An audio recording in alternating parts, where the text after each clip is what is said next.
According to the National Safety Council, speeding kills an average of 32 people a day.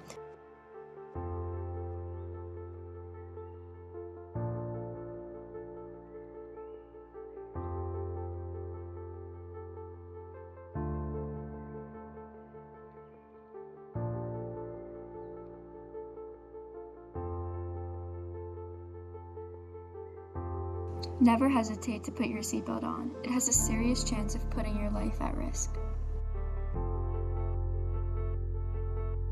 Always remember to pay attention to the speed limit while driving.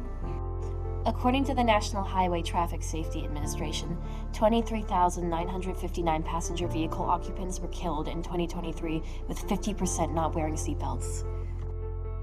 Take measures to reduce speeding and increase seatbelt compliance to ensure that 2025 will not reach 18,680 accidents like 2024 did.